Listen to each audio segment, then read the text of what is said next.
antara bacaan yang diajar oleh baginda Nabi sallallahu alaihi wasallam ketika waktu pagi dan ketika waktu petang ialah kita membaca 3 surah sebanyak 3 kali.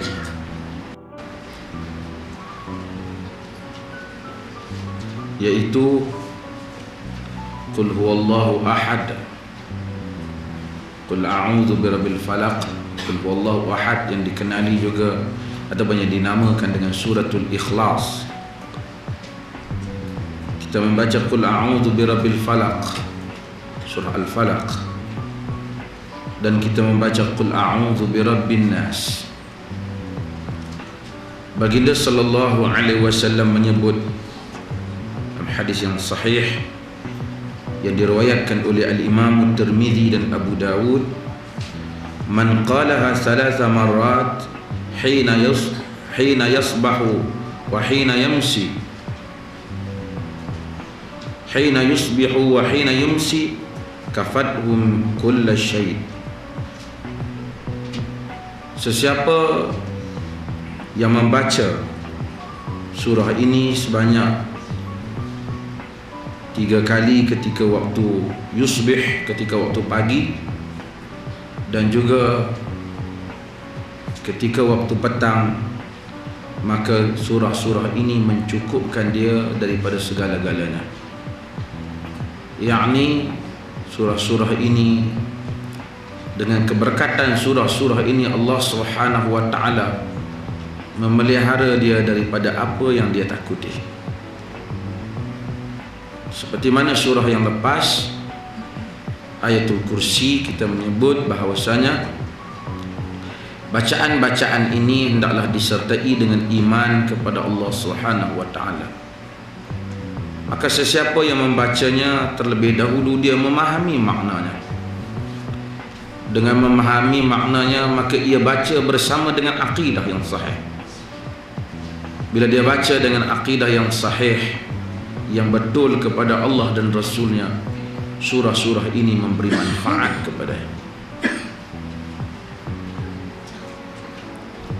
Kadang-kadang cuma orang ni, kita juga nak baca sesuatu surah ataupun ayat yang diajar oleh Nabi ni, kita lalai. Melainkan kalau kita ditimpa masalah, sama siapa pun, masa dia ada masalah lah, dia hafal banyak surah ataupun dia hafal banyak doa. Bila tak ada masalah, tak banyak doa. Saya pernah cerita kepada tuan-tuan dalam kuliah ni, dan bagi siapa yang pernah datang ni tak dengar. Orang cerita, saya tak tengok. Orang Arab lah, ada cerita orang Arab di kawasan Mu'tah. Mu'tah ni dulu ada medan Mu'tah, medan perang Mu'tah Jordan. Lepas tu dia orang buat universiti Mu'tah. Bila buat universiti Mu'tah tu, universiti kan universiti Islam ke apa, hak dalam universiti pun nama Islam ke dan kelang kabut.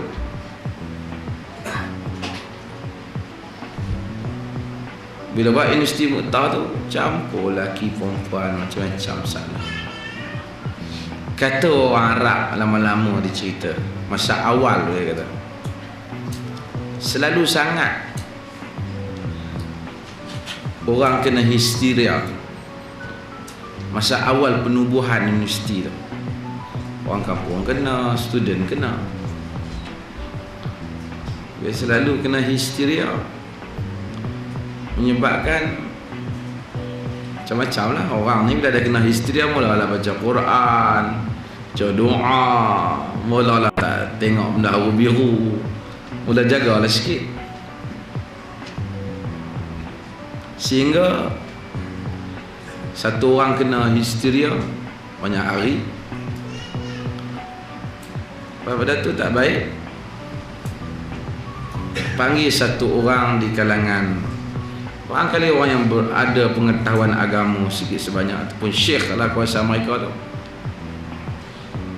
Dia ni pun Dia kata apa dia jadi kena histeria, dia khutbah dia kena histeria, dia berkhutbah, dia ceramah, dia kena histeria. Dia tak pandai ceramah apa tu, jadi hantu ceramah lah. Lepas tu Syekh ni kata tak apa, dia minta supaya dia orang rakam ni, tak ada ceramah apa pun nak dengar. Dia minta tolong dia orang berakam. Dia cakap tentang pengharaman syarak percampuran bebas lelaki perempuan. Dia cakap. So bila dah kenal macam tu, Syekh tu dah dengar tip dia ceramah tu, dia pergi, jin tu tak keluar juga. Dia histeria ni sebelum saya nak pergi tuan. Histeria ni Arab panggil masru'. So kita cerita tentang pandangan ahli sunnah masalah. Bila pergi, Syekh pun tanya, pasal apa hang ni, apa masalah ni masuk kau ni? Kawan yang kena histeria ni, jin dia masuk. Dia kata dia khutbah elok. Dia kata tempat ni adalah tempat yang baik samutah. Tapi manusia ni dia cemar tempat ni dengan dia buat universiti ni. Dia bercampur lelaki dengan perempuan lah semua. Kami ni bangsa jin ni tak ada jalan nak bagi manusia ni insaf, melainkan kami rasuk dia buat. Bila kami rasuk dia buat ni, dia pun mula baca Quran, mula agak panggil elok ni. Syekh tu kata tak boleh buat macam tu, tak baik. Itu urusan amal ma'ruf nahi munkar, kami buat lah. Dia marah lah kat Syekh tu. Dia kata hampa tanggungjawab di depan Allah Ta'ala, hampa merosakkan kawasan kami, dan macam-macam lah. Tapi yang pentingnya akhirnya dia keluar. Tapi sebelum dia keluar, dia sampai kalau mesej mereka, dia kata kerana kami ni berpakat di kalangan bangsa jin ni nak pergi kacau orang kawasan ni supaya mereka ni tak buat pangai tak elok, dengan harapan mereka takut kat Tuhan lah. Ni jin. Wallahu ta'ala alam, cerita orang tua-tua. Yang pentingnya jin ni ada dua. Macam kita ada baik dan ada yang jahat. Orang kata sebaik-baik jin, sejahat-jahat manusia, bohong. Jin hak beriman dengan Nabi baik, manusia lagi jahat, pangai teruk dah jin.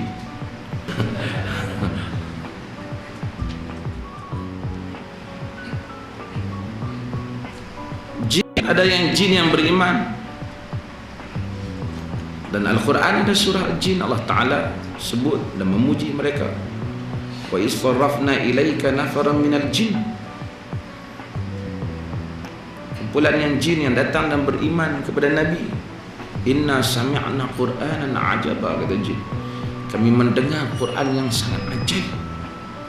Mereka beriman dengan Rasul jin yang beriman dengan Nabi sallallahu alaihi wasallam. Cuma di kalangan yang beriman tu biasa ada yang beriman yang baik, ada yang beriman tak baik. Macam kita hak mengaku Islam beriman ni belunggu, rasa banyak hak tak baik daripada yang baik.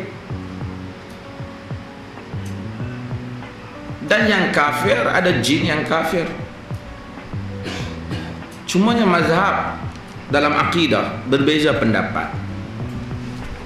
Adakah jin ini boleh merasuk manusia ataupun tidak? Mu'tazilah kata tak. Mu'tazilah kata tak mungkin untuk bercampur dalam tubuh manusia dua ruh. Ruh jin, ruh kita. Tapi ahli sunnati wal jamaah menyatakan seperti mana yang disebut oleh Abu Hasan Al-Ash'ari. Abu Hasan Al-Ash'ari, orang Malaysia ni kita mazhab Abu Hasan Al-Ash'ari, aci lawan kerak jari, ramai yang tak baca pun kitab Abu Hasan Al-Ash'ari. Tanya dia, apa kitab Abu Hasan Al-Ash'ari anda ikut? Matalan Badrin apa? Matalan Badrin kita Syedok Petani. Takkan dia tulis kitab Jawi. Dia tulis kitab dia Maqalat Islamiyin. Maqalat Islamiyin. Abu Hasan Asy'ari menyebut bahawasanya ahli sunnah percaya bahawasanya jin boleh masuk manusia. Dan ini disebut oleh ahli sunnah. Alladzina ya'kuluna ar-riba la yaqumu illa kama yaqumu alladzina yatakhabbathu syaitan minal mas. Orang yang makan riba mereka takkan berdiri, melainkan berdiri seperti orang yang kerasukan syaitan disebabkan penyakit gila. Quran kata, artinya orang kadang-kadang walaupun cerita di akhirat kelak, tapi ada manusia yang dirasuk syaitan. Bila dia rasuk syaitan, dia cakap yang bukan-bukan. Dan histeria ni dua, kadang-kadang memang gangguan akal ya, kata rasukan syaitan. Bila dia kena rasukan syaitan, masa tu manusia teringat Allah Ta'ala, teringat apa. Tapi surah-surah ini bukan berkaitan dengan kerasukan syaitan saja. Dia merangkumi semua perkara. Susah hati kita, bahaya kita, entah berapa banyak benda yang kita dalam hidup ni kita rasa nasib baik aku selamat. Nasib baik aku selamat, ia tidak lain melainkan perlindungan Allah Subhanahu wa taala. Maka dengan itu kita banyakkan bacaan-bacaan yang seperti ini, mudah-mudahan Allah Ta'ala melindungi kita dan kita faham maksud-maksudnya.